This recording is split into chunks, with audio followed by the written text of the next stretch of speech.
So the ideal situation is not where everything is in order. The ideal situation is there where you have the freedom to question order.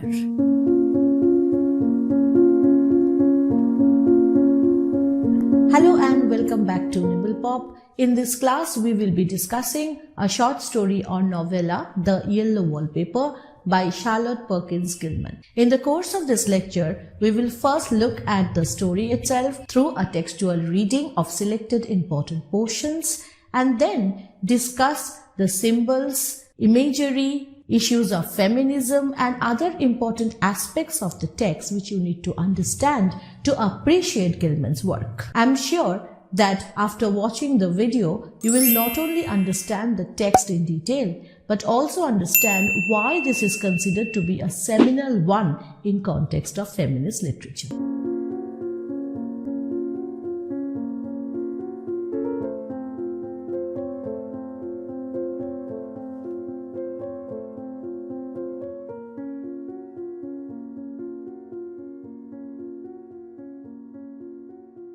Before looking at any text in general, it is customary to first look at the author. Now, many of you have already gone through the biography of Charlotte Perkins Gilman. Those who have not yet done so, will provide a link of her biography in the description box.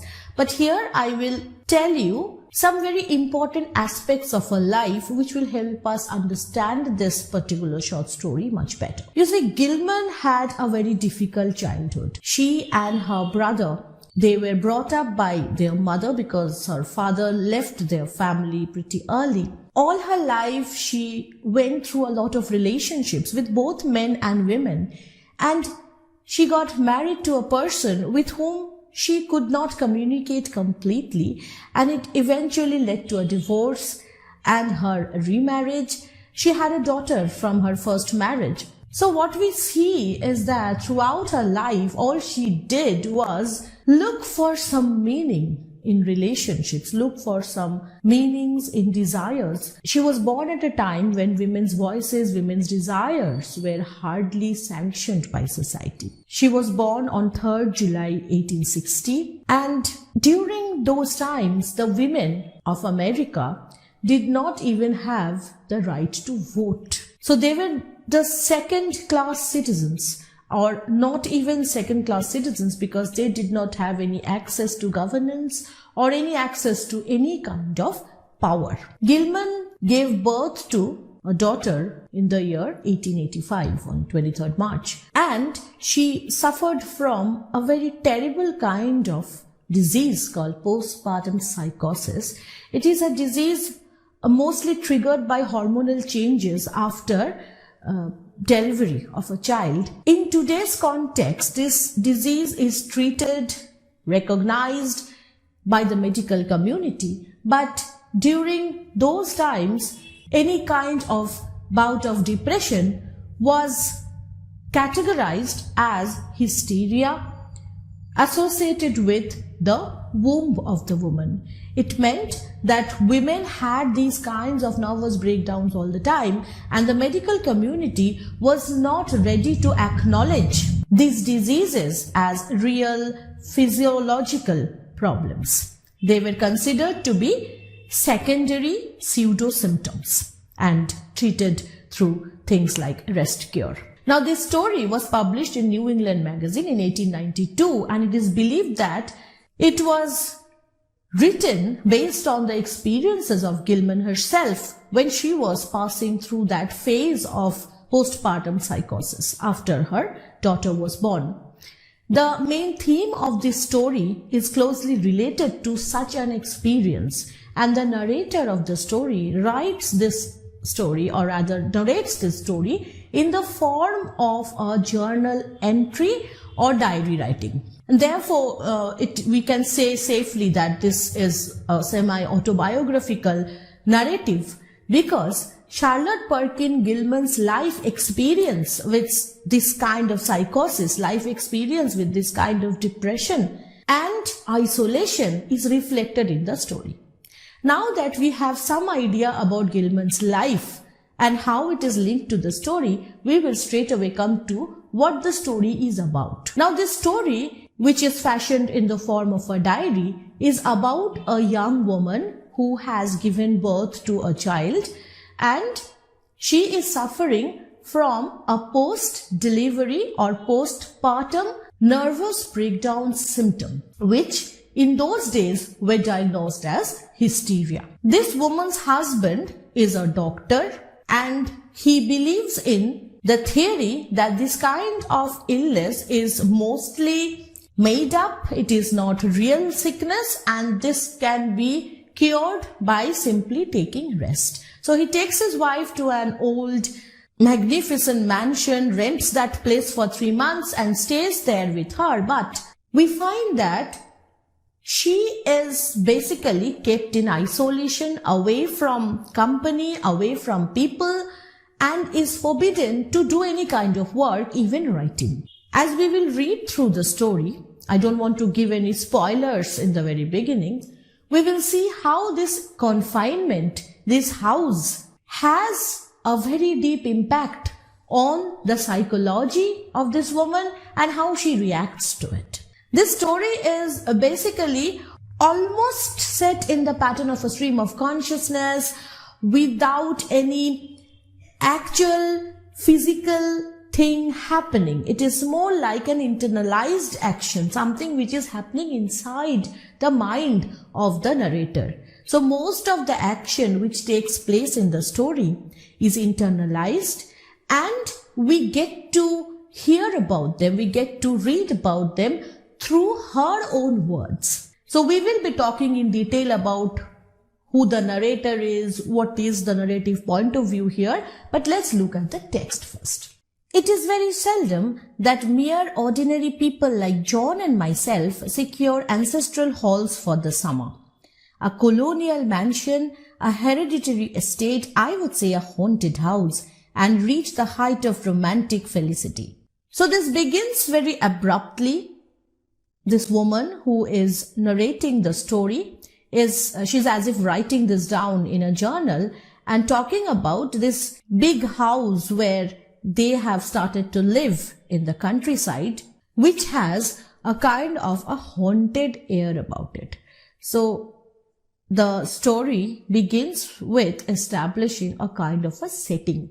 Still, I will proudly declare that there is something queer about it. Else, why should it be let so cheaply, and why have stood so long untenanted? So we get to know that this house is obtained at a very low rent, which makes her feel that there must be something wrong with the house. John laughs at me, of course, but one expects that in marriage. With this one sentence, she sets the keynote of the story, that John laughs at her, and this is expected of marriage. So marriage, according to this woman who is narrating to us, is not supposed to be a union of respect. It is something where the man always laughs at the whims and fancies of his wife. So this is something expected of marriage, what the narrator believes. Now, John, the husband, is described. What kind of man is John? John is practical in the extreme. He has no patience with faith, an intense horror of superstition, and he scoffs openly at any talk of things not to be felt and seen and put down in figures. So John is established at an extreme end of practical thinking. He is an epitome of reason, of domination, and of authority. And she goes on to describe more. John is a physician. So he is not just a husband, which is an authoritative figure. He is also a physician. A physician or a doctor has a very strong social standing, and this element of domination or element of authority is multiplied because he is a physician, and whatever he has to say about his wife's illness is considered to be the yardstick, the measurement of her sickness. I would not say it to a living soul, of course, but this is dead paper and a great relief to my mind. Perhaps that is one reason I do not get well faster. And she knows that if her husband was not a physician, not a doctor, maybe he would have paid more attention to her complaints about her sickness. But because John is a physician, he's a practical man, and he does not believe that psychosis is even a possibility. He believes that everything is made up and his wife is just pretending to be sick, so it is more difficult. So from the very beginning, you see that this relationship between John and his wife is tainted, is corrupted because of John's attitude of passing judgment on her. Whenever she says something, he is laughing, he is scornful, he dismisses her, and that is why she does not trust John as much as she trusts this paper on which she is writing, because this paper will not pass any judgment. It will not react to her. It is a passive agent. Now, when in a relationship, a person is forced or subdued to be a passive person, then only a dead paper can appear comfortable for her and not the real husband who is there. So she is not communicating with her husband about what she is feeling. She is telling us. You see, he does not believe I am sick. This makes this story a confessional one. She is pouring out her heart because that is providing her with a kind of relief that her husband or this medical community cannot provide. My brother is also a physician and also of high standing, and he says the same thing. So see, she doesn't have any particular complaint against her husband as a person. Her brother is also doing the same thing. So what we see here is that on one end, she is placing these practical men with their strong disapproval of anything which is emotional, anything which is feminine, anything which is beyond logic. And she is placing herself on the other extreme. So this is like establishing a binary. Binary means where two entities exist, poles apart from each other, one at one extreme, other at another extreme. So for this story, we already have two binaries. On one end, the narrator is placing herself, and on the other end, the husband is placed, and along with him, the brother as well, and the whole society in general.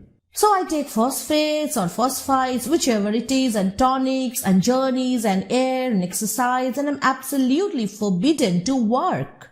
Work with an inverted comma. Work is more like about writing here. All right. Until I'm well again. Personally, I disagree with their ideas. Personally, I believe that congenial work with excitement and change would do me good. So she has her own set of ideas about what would make her feel good. Because psychosis is a disorder of the nerves, and this demands a kind of rehabilitation that comes from inside. A person suffering through psychosis must heal herself, and no amount of external medication, especially forced medication, forced state of being, can cure psychosis. But what is one to do? So she keeps on repeating this despair that she has no say in this, and she says, what is one to do? John says, the very worst thing I can do is to think about my condition, and I confess it always makes me feel bad. So what John is doing is he is forbidding her. He is stopping her from thinking about herself as well. So it is not only taking away her power to act on other things, but her power to act on herself as well. Now, the notions or the concept of agency is very important when it comes to questions of female voice. Agency means the power, the capacity and the authority to act, to do something, to even make something of your own identity. That is agency. This authority is denied to her. she is not allowed to even think about herself. So what does she do? So I will let it alone and talk about the house. So she is trying to establish from the very beginning that because she doesn't want to talk about herself, she is going to talk about the house. And at the end of the story, I'm going to bring you back to this line to give you a different kind of an insight. So we see her after this describing the house to us. And if you go through the descriptions, you would gather that this house is a 2-storied building and they are staying, like her bedroom is located on the upper story. And it is the nursery, the room of children supposedly. The house is otherwise very well decorated with gardens and very ordered gates and doors. So we have a traditional picture of a very colonial building, which kind of gives off an air of authority in itself. Now, in the course of this description, we also get to know that when they went there to start living, the narrator insisted that she wanted to stay on the garden room, which is on the ground floor. But the husband, he emphasized that she needed more air, more sunlight, and therefore she should stay up in the nursery. Now, when she describes the room, let's just read through that. It is a big airy room, the whole floor nearly, with windows that look all ways, and air and sunshine galore.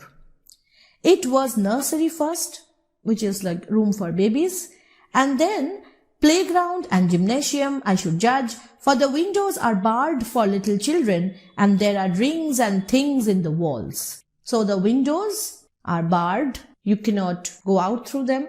So it is meant to keep people in.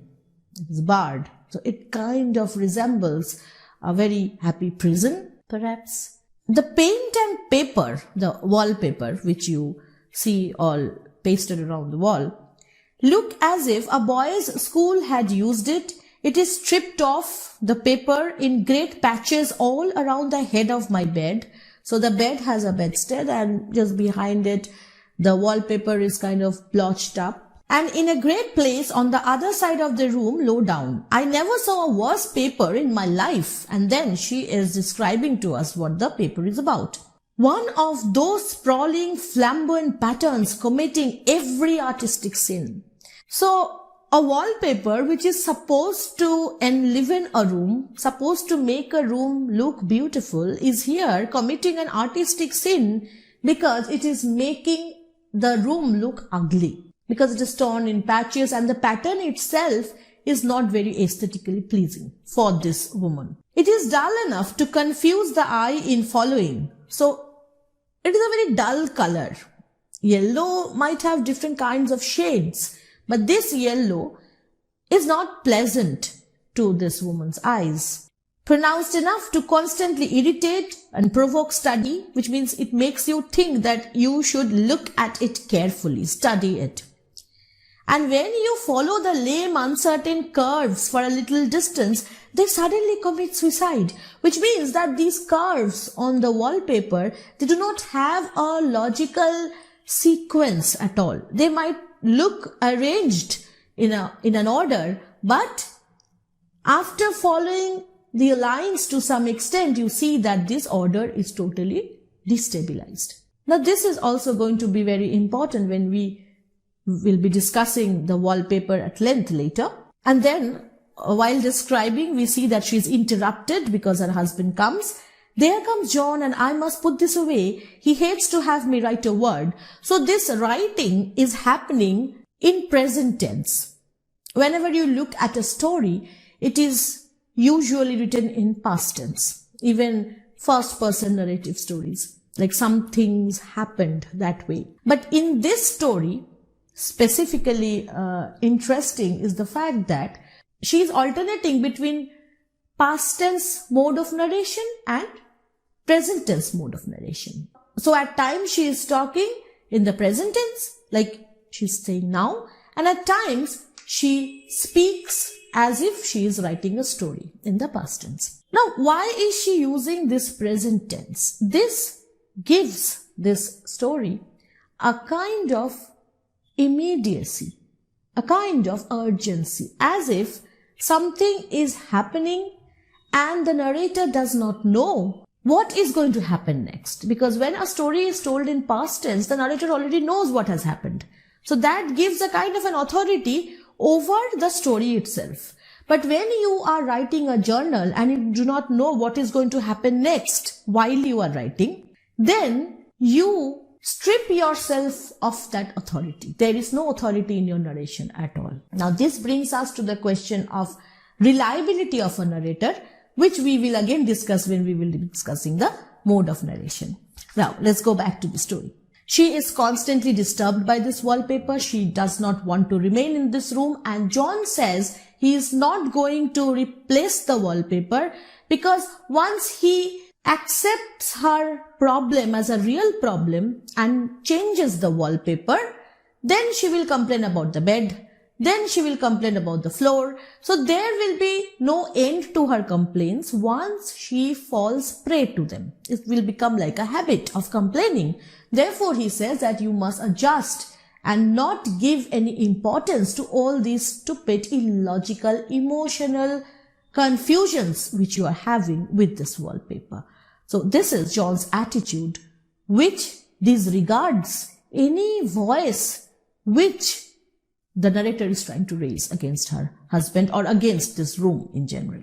So let's go back to the text. John is away all day and even some nights when his cases are serious. I'm glad my case is not serious. So on one hand, she is feeling relieved that she has to spend less time with John because John's company is not soothing for her at all, because John does not understand her at all. On the other hand, she is kind of convinced that her case is not serious. She is writing this down, and we get to understand that this notion in her head that her malady, her disease is an imaginary one, is born into her mind by society, by her husband, by the authoritative figures all around her who try to convince her day in and day out that her sickness is something which she has kind of made up. Then she goes on to talk about her child. It is fortunate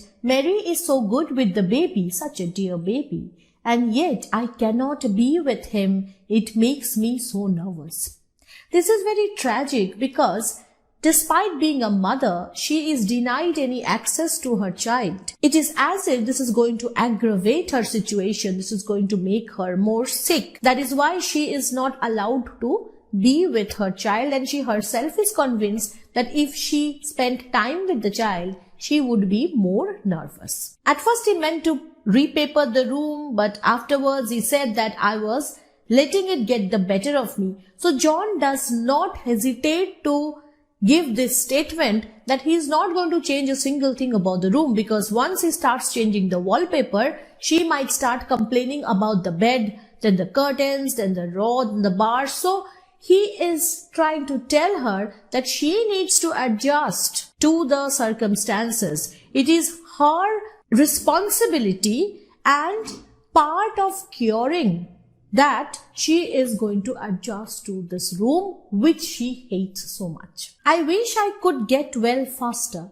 but I must not think about that. This paper looks to me as if it knew what a vicious influence it had. She is aware of the effect the writing has on her, the catharsis which she is going through. This writing space is allowing her a kind of individuality which that particular space in which she is enclosed is not allowing her. Now, talking about enclosures and confinement, let me give you a fact that this system of curing a neurotic patient, a patient suffering from hysteria, was first systematized by Silas Weir Mitchell. Now, this physician had this idea that if a woman is confined to a space, if she is forbidden to act on her own, to do things, to work, especially to write, then she will somehow be subdued into a state where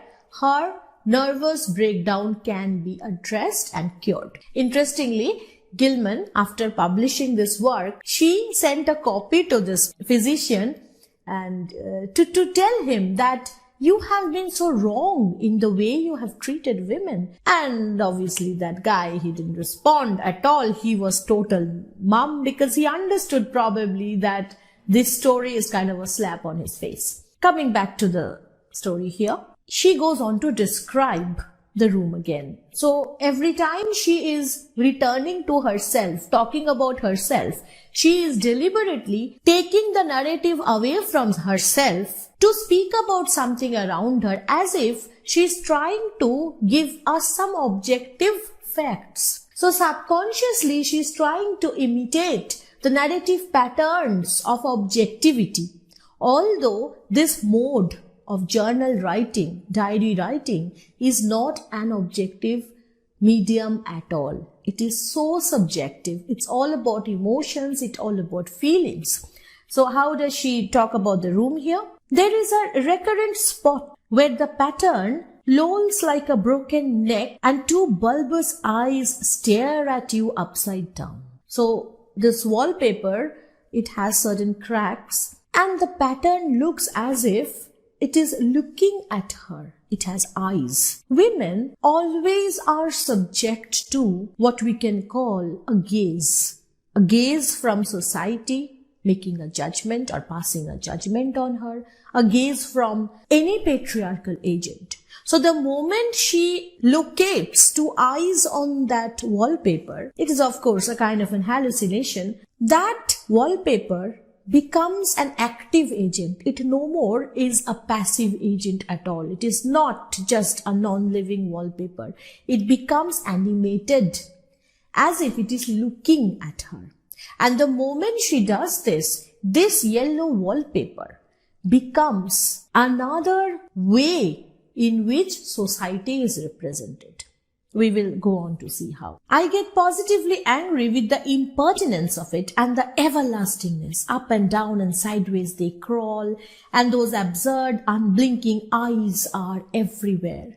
So all she is aware of is being looked at. Now, normally a wallpaper, a non-living thing, something which she has seen since her childhood, why is this wallpaper suddenly becoming something so creepy, something so uncanny? Now I'm going to mention a term which you might come across later in your studies of psychoanalysis.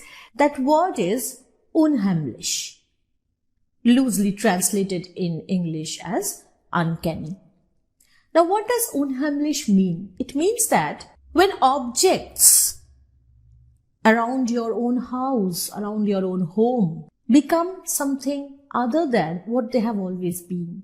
When something hidden inside them comes alive. Which means that unlike ghosts and other agents of horror, which are external agents of horror, in case of unheimlich, the familiar objects, they attain a kind of element of horror about them. This wallpaper, which is apparently a very familiar thing, although ugly, it is familiar. This is becoming more than just a non-living wallpaper. It is becoming an active agent of horror for this narrator. And why I'm linking the two is because psychosis is a state where the brain tends to go back to the uninhibited past of childhood. When we are children, when we are kids, we are not conditioned by society so much. So our imagination runs free. In psychosis, man or woman tend to return to that state of belief, of faith. And in that state, unheimlich is manifested. The wallpaper comes alive and starts to stare at her. And then again, there is this interruption. There comes John's sister, such a dear girl as she is, and so careful of me. So we get to know that John's sister, she is taking care of our narrator. Our narrator is nameless, in fact. She's perfect. note the adjectives, perfect and enthusiastic housekeeper, and hopes for no better profession. So complete submission to the demands of society. That is John's sister. I verily believe she thinks it is the writing which made me sick. So what we see here is an extension of the binary which I was talking about in the beginning. So the binary of realistic, patriarchal, authoritative figure, that does not always have to be a man's figure. It can be even a woman.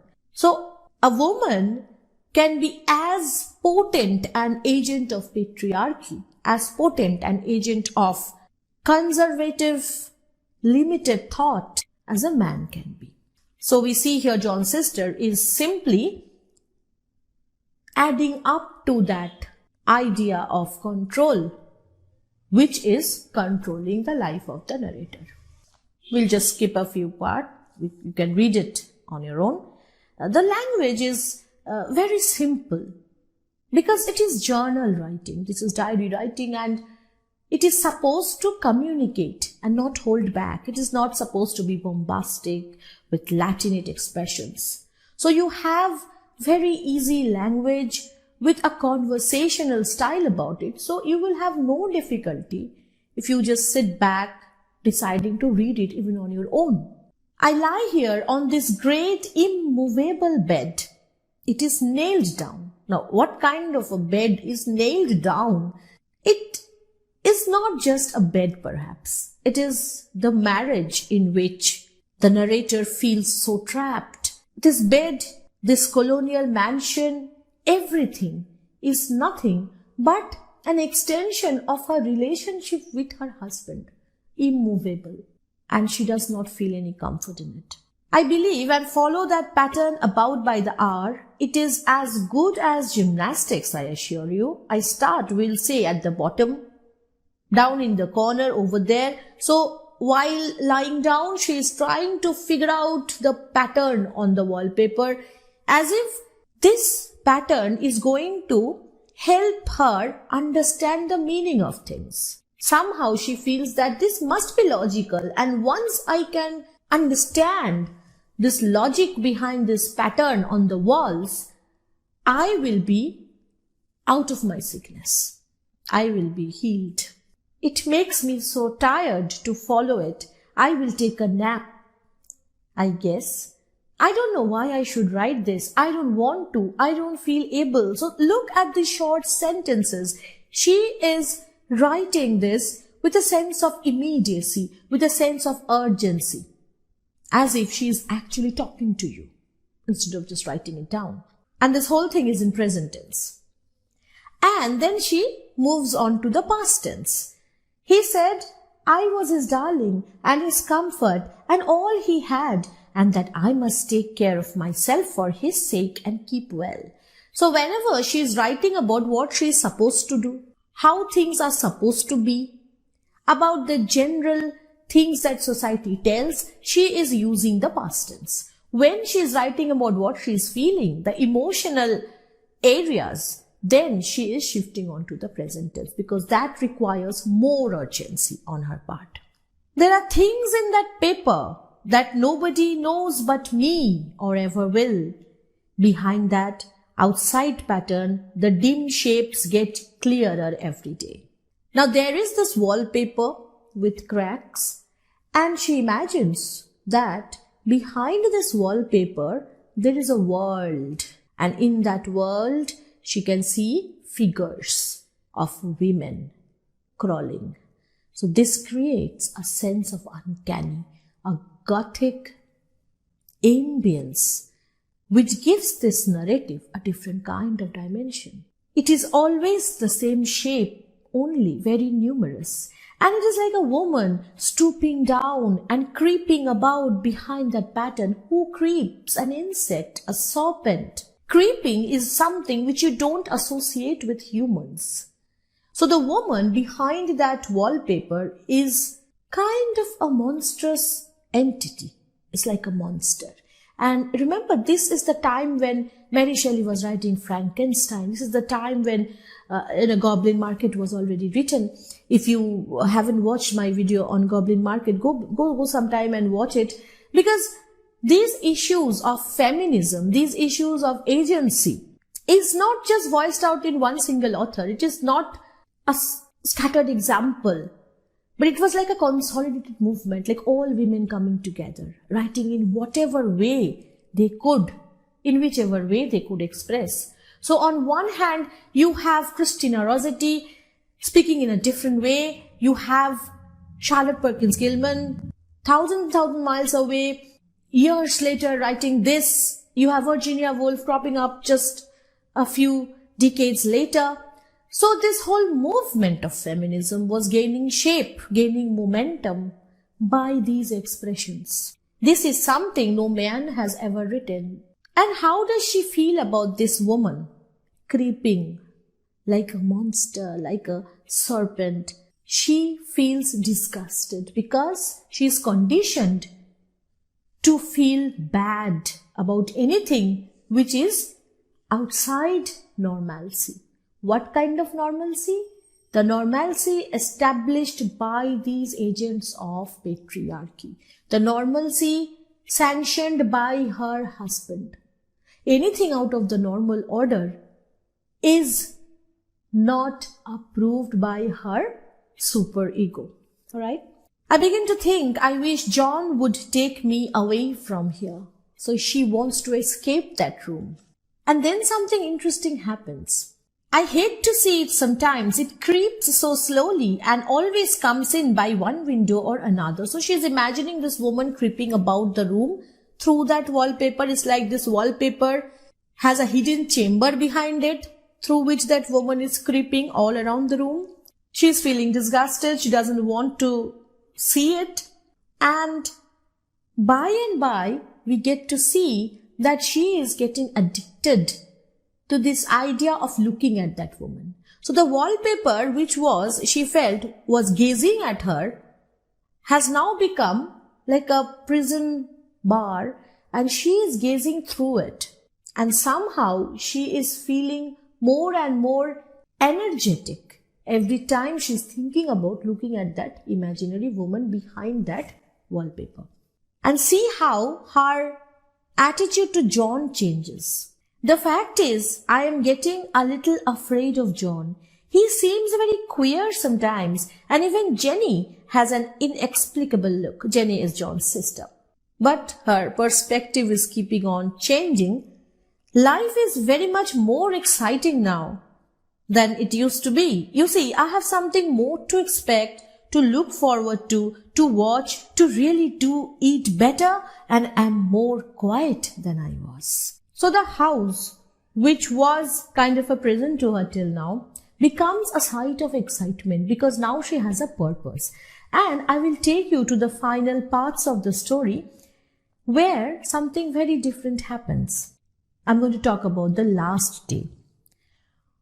Hurrah, this is the last day, but it is enough. John is to stay in town overnight and won't be out until this evening. Jenny wanted to sleep with me, the sly thing, but I told her I should undoubtedly rest better for a night all alone. So she wants to stay alone and do something. Let's find out what.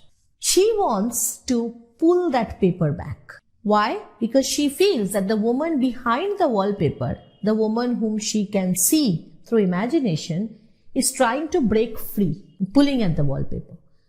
She wants to help that woman. And at the same time, she is scared of the woman too. I pulled and she shook. I shook and she pulled. So here you have this past tense, as if this thing has happened and now she is narrating it. And before morning, we had peeled off yards of that paper. They have worked together. Who has worked together? The narrator and that imaginary woman behind the wallpaper. So, while this woman was first affecting her in a negative way, now this woman is working as a companion. She is trying to help her out. Now she is talking about the very last part. All the luggage is taken away. They are going to go away the next day. And She lies down all alone in her room. I quite enjoy the room. Now it is bare again. How those children did tear about here. This bedstead is fairly gnawed. Now the bedstead, or that wooden structure behind the bed, it has marks of biting, gnawed. Okay. This makes me wonder whether this room was actually used as a nursery, as a room for kids, or was this room used to confine women like our narrator. Maybe this physician husband, he came to know about this house as a standard house for housing these kinds of patients. So in a way, our narrator is living the same kind of experiences which women before her might have had in this room. But I must get to work. What work? Tearing down that wallpaper completely. I have locked the door and thrown the key down into the front path. I don't want to go out, and I don't want to have anybody come in till John comes. I want to astonish him. Astonish, shock. So when can you astonish someone? When you do something. So this is the only way she can act. She can assert her agency. She can become something. I've got a rope up here, and even Jeannie did not find. If that woman does get out and tries to get away, I can tie her. So she knows that a woman is there inside that wallpaper. She's going to come out once the wallpaper is torn apart. And then she's going to tie down that woman so that the woman doesn't escape. So two things are happening simultaneously. She wants to free the woman. She wants to bind the woman. So what is she trying to do here? Anyway, she continues to rip the paper off. I don't like to look out of the windows even. There are so many of those creeping women, and they creep so fast. So this woman who was hiding behind this wallpaper, this imaginary woman, is not seen as a singular entity anymore. She is able to see many such women outside the window, and that scares her because she feels that these women have come out of that wallpaper, and the woman whom she is going to free is also going to go out. Okay. I wonder if they all come out of that wallpaper as I did. Oh, this line. Read it again. I wonder if they all come out of that wallpaper as I did. What is she talking about? She was there in that wallpaper, or she was trying to free somebody from that wallpaper. So, in this one single sentence, she is unifying with that figure. She is assimilating herself with that imaginary woman. She is becoming the person whom she is about to set free and has decided to tie down. So these are the two kinds of impulses working within her. One impulse wants to break free of all the chains of expectations, and another impulse, the impulse of the father, the impulse of the patriarch, trying to hold her down, tie her down with the rope which she has brought for that imaginary woman. But I am securely fastened now by my well-hidden rope. You don't get me out in the road there. So complete identification with the other women here. I suppose I shall have to get back behind the pattern when it comes night, and that is hard. It is so pleasant to be out in this great room and creep around as I please. So she is starting to creep around the room. So she is transforming into the monster whom she is scared of.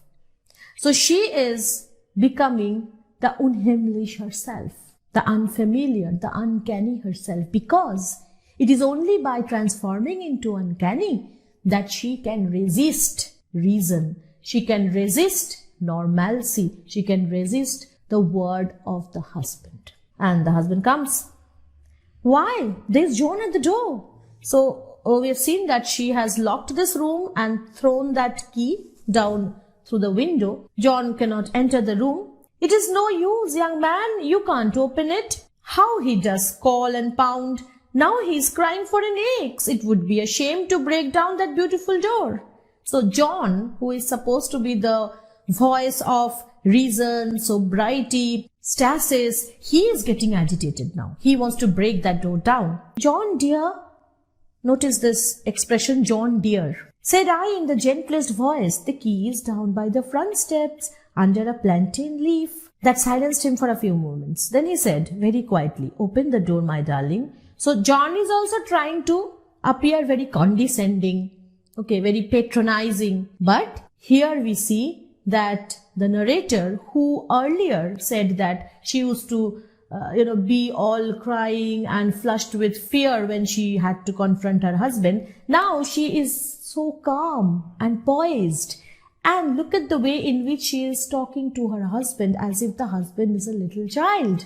I can't. The key is down by the front door under a plantain leaf. And then I said it again several times, very gently and slowly, and said it so often that he had to go and see. And he got it, of course, and came in. He stopped short by the door. And then he asks, "What is the matter? For God's sake, what are you doing?" It's the first time she is caught doing something. So think about all the voices of women crying for the right to vote. What would the men have said them? What are you doing? What are you thinking? So no woman is ever free to do anything which normalcy does not allow her. So here also we find the same kind of problem happening. And what was she actually doing then? Why was John so shocked? "I kept on creeping just the same, but I looked at him over my shoulder." So she was creeping about and she's looking behind, right in this direction. And obviously that means she has gone past John. She is not confronting him, or she is not standing up to greet him or anything, ignoring him, just, looking askance and saying, "I've got out at last. And in spite of you and Jane." Who is Jane? I'll come to that. "And I've pulled off most of the paper and you can't put me back." John becomes her warden, the jailer, who is supposed to confine her behind the wallpaper. And this wallpaper is not just the wallpaper you paste on the walls.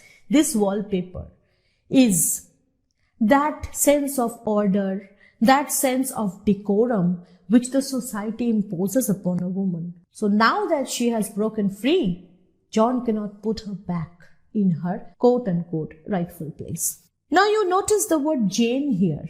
We know that John's sister's name is Ginny. But here she is mentioning Jane. Why? Because, you see, whenever there is this unidentified body found in any accident, or any dead body is found whose identity is not disclosed or identity is not confirmed, the Department of Police, they name that body as John Doe if it's a man's body, and Jane Doe if it's a woman's body. John and Jane are not any specific individuals. They are unidentified, faceless, and you can say generalized idea of a man and a woman. So the moment she is mentioning the names John and Jane, she is talking about all men and women who try to confine her, not just her husband, not just her sister-in-law. So here she is waging war against the whole of this patriarchal society, represented by Johns and Janes. Now, why should that man have fainted? But he did. Now, fainting is something which, at least in the context of 18th century, 19th century England, America, we see that fainting is an art developed by women which made them look very vulnerable, and so men wanted to protect them. Usually, a powerful man, a man of high standing, is not supposed to faint. So the moment John faints, this role, this gender role is kind of subverted. So we begin this story with a weak, frail woman and a strong man making all statements. And we end with a story where the man has fainted, and what is the woman doing? "But he did, and right across my path by the wall, so that I had to creep over him every time." And every time she has to go around the room creeping, she is kind of confronting that man. Notice that she is not referring to this figure fainted down as her husband or as John, but as the man, as if it's kind of a generalized statement.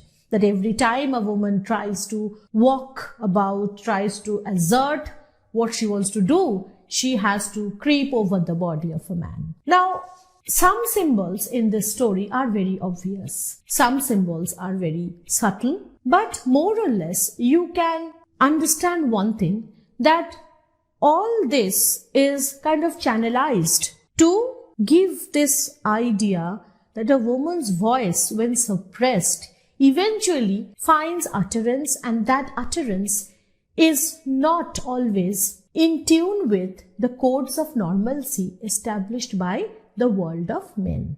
Now, looking at the symbols, the yellow wallpaper at first begins with a symbol of a certain kind of order with a logical pattern, and then becomes a symbol of a prison.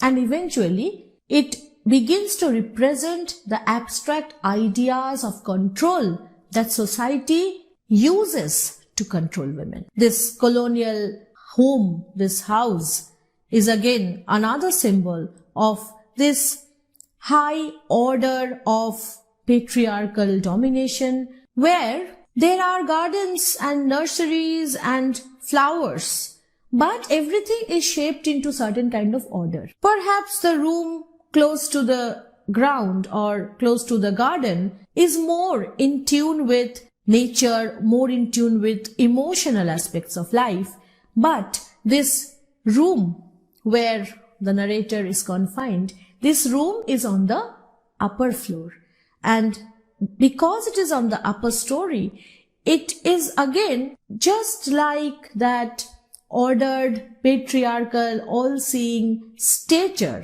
where emotions are suppressed and repressed. Interestingly, when I had started to read the story, I had stopped at a line and said that I would return to it again. I want you to go back to that line where she says that she's not going to talk about herself, but she's going to talk about the house. Later, we will realize, as we have realized while reading the story, that this talking about the house is more like talking about herself, because this house is not just a non-living entity, but a living presence. And while talking about the house also, she is talking about how she looks at the house, how the house is looking at her. So all we get is a narrator who is talking to you through first-person narrative perspective. And when you begin to think about it, what kind of narrator is this person? There are two kinds of narrators, reliable narrator and unreliable narrator. In case of reliable narrator, you have a sense of order, a sense of progress through the plot. But when it comes to questionable reliability of any narrator, when a narrator's reliability is questioned, then all these concepts of narration are subverted. How?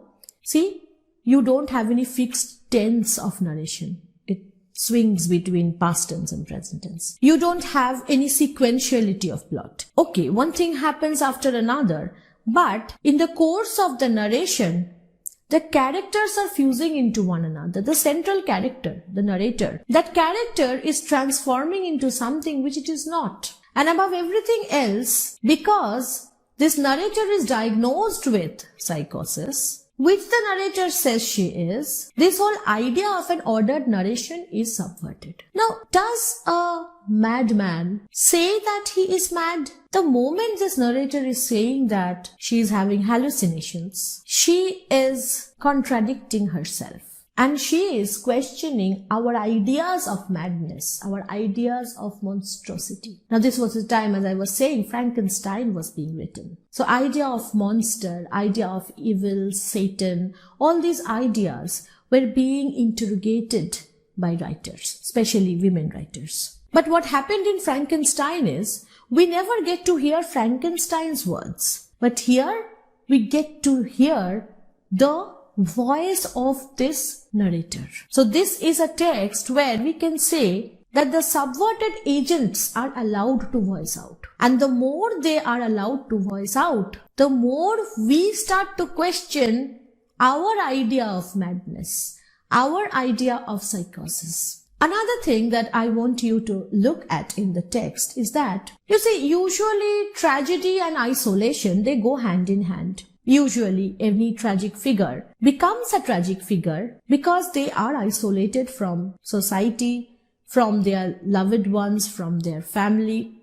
Macbeth, he was isolated. Hamlet, he was isolated. Here, there is isolation, but there is no choice. She is not allowed any choice because she goes on saying in the beginning that what is one to do? So if you are not allowed any choice, then you are not allowed any error of judgment also, because you are not doing anything. You are not acting at all. So the first instance when she is able to actually act, she allows herself that stature of a tragic figure.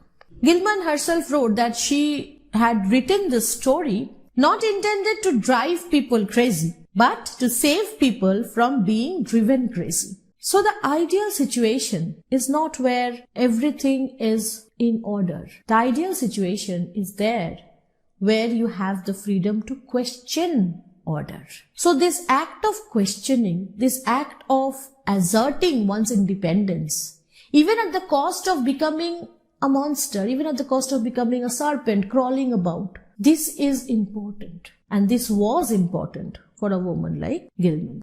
There are innumerable ways in which this text can be interpreted, and it would go on for hours if I started talking about all of them.